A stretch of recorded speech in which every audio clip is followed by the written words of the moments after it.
Guess what? The Browns did not beat the Steelers. How did that happen? You were there. How did it happen? Well, I will say when they were ahead 10-0, I looked to my colleague next to me, Ellis Williams from cleveland.com, and we were starting to talk about playoff pairings and who they might play, who's going to be the 3 seed when they're the 6 seed in the wild card game. Right. So it's our fault. Were the Pittsburgh writers laughing behind you? No, or? They were down on the other end, probably laughing to themselves. Listen, I wrote a thing after it. It really was. I was at Ohio State, Michigan on Saturday, and I was at Browns Steelers on Sunday. And it was very reminiscent. It was the Browns and Michigan. Both were teams that got off to fast starts and then just like couldn't win. And that I thought was almost like the worst part of this Browns loss was that you look at the Tennessee game and they had so many penalties. Sure. And the Rams, they couldn't finish in the red zone. And Nick-Chubb fumbled twice against New England. And you could run down the list of this is why they lost. This is why they lost. This just felt like one of those games where they were ahead and then they lost. You know, they did turn it over twice, but it wasn't like catastrophic ineptitude.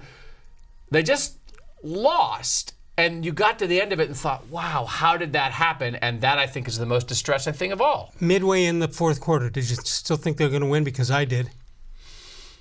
They had 13 minutes left, and they didn't run the ball once. Down by 10. So I know this is a thing, and I know the raw numbers on that. I was looking back through the box score. I know it's 6 carries in the second half. I think the thing that we have to remember at the moment is that Chris-Hubbard is the worst run-blocking tackle in the NFL, and Wyatt-Teller might be the worst run-blocking guard. Oh, my God. You look at the PFF stuff, Chris-Hubbard's run-block grade is like atrocious, and it was worse on Sunday than it had been the whole year. Nick-Chubb is great. Their run blocking isn't always great, especially when they get down in the red zone. I think a lot of this stuff, when you think about play calling, I know Freddie on Monday said there was a play he wished he would have run it. They threw deep to Odell instead. There are times when I know people want them to run it. You don't want them to run it for 2 yards, though. And if they would have come out and run it 3 straight times in the drive and gotten 3, 3, and 3 and punt, everybody would have said, what's wrong with Freddie? Why is he just running into a wall?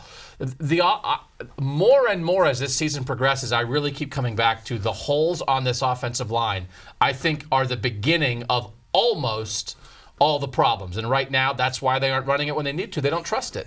Doesn't that make Chubb and Hunt even better?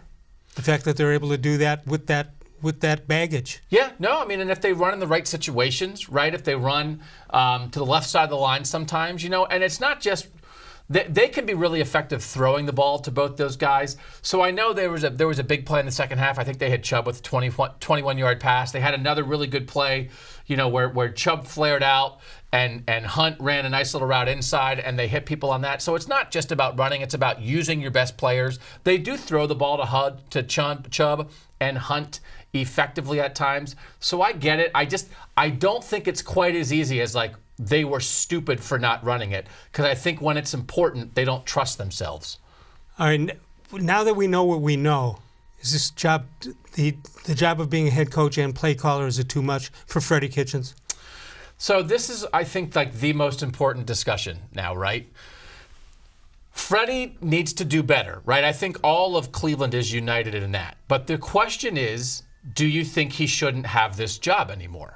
Well, that goes to our question of the day, which we'll get to later. Yeah, so I don't want to jump the gun, but I feel like here in Cleveland with the Browns, sometimes we have a hard time having this discussion about what needs to be better, how could they improve, how do you hold people accountable, but that discussion doesn't have to be about people losing their job. So are there times when he looks overwhelmed right now? Yeah, I think that's true. Does it mean he shouldn't be the coach next year? I don't think that necessarily is the case. Do you think that Jimmy Haslam has hired more coaches and head coaches in the NFL than anybody in history? You know, I was actually doing something. I think there's a story going up on cleveland.com right now about this. I was looking this stuff up today. Here's the thing, Les, and people get a perception, and this is part of the thing that bothers me about what happens with the Browns sometimes.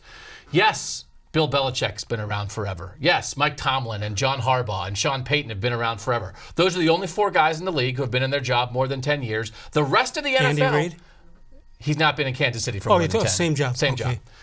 The rest of the NFL is filled with guys who are good sometimes and who are bad sometimes, who make mistakes and learn from them, who have a bad stretch but don't get fired. And so when we say, well, Mike Tomlin never would have done what Freddie Kitchens did, okay, is Mike Tomlin coming to coach here? No. Well, John Harbaugh found a way to use Lamar.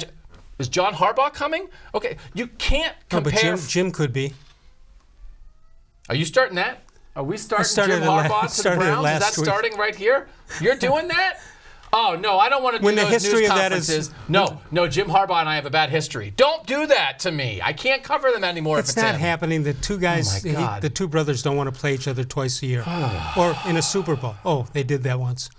No, I don't want Jim. No, but my point is, yes, you would like Freddie Kitchens to be better. But if the threshold is he's not Mike Tomlin, he should be fired, you're just digging yourself a hole you're never going to get out of. Okay, you don't want John Harbaugh. How about... I do want John Harbaugh. I don't want Jim. Jim, you don't want Jim. Do you want, what's his name? Mike McCarthy? Urban Meyer. Do I want Urban Meyer? Yes. Are we starting that? Are you starting Jim Harbaugh, Urban Meyer fighting over the Browns job? Yes. I got to start writing then. Listen, I don't think that's happening. Why is that? Because Urban is happy doing TV. You didn't answer that quickly enough. No, you're throwing me off. I mean, maybe Jim Tressel will come back and be the Browns coach. I don't know. John Cooper's available. Maybe he'll coach the Browns. No, I don't. I would love to have discussions about how Freddie could improve, how the Browns can get better for next year that don't center around fire the guy who's been in the job for 12 games. All right, let's take a look at the box score at what happens Sunday or didn't happen. All right, total yards 323 to 279, passing 199 to 173, and rushing yardage 124 to 106. This is unbelievable. You get beat by a third-string quarterback twice. Wow. Let's look at the quarterback comparison as long as I mention quarterbacks. Mayfield 18 of 32, 14 of 21 for Hodges. Has there been an NFL quarterback named Devlin before? Devlin Beauregard in 1923 with the Fort Wayne Wackadoodles. Very good. Touchdown for each of them, interception for each of them, 5 sacks against Mayfield and 1 for Devlin-Hodges. Unbelievable. There were only 14 completions. He hurt them when it mattered, but there were times when Browns cornerbacks were in position to make plays and didn't. Wish we had Joe Hayden. Oh, we did. That Joe Hayden who made that diving catch never made one diving catch like that here, ever. Maybe in practice once, maybe. Let's look at the running back comparison since we talked earlier about that. Chubb 16 carries, Snell 16 carries, 58 yards to 63, 3.6 yards per carry to 3.9, 1 touchdown for Snell, and Hunt also had 7 carries in the game, and that was good for 46 yards. Wide receiver comparison, as it were. Well, Jarvis-Landry had 11 targets, 6 receptions, 76 yards. How about Washington, who can only catch apparently when he's lying down on the ground? 4 targets, 4 catches, 111 yards, and a touchdown.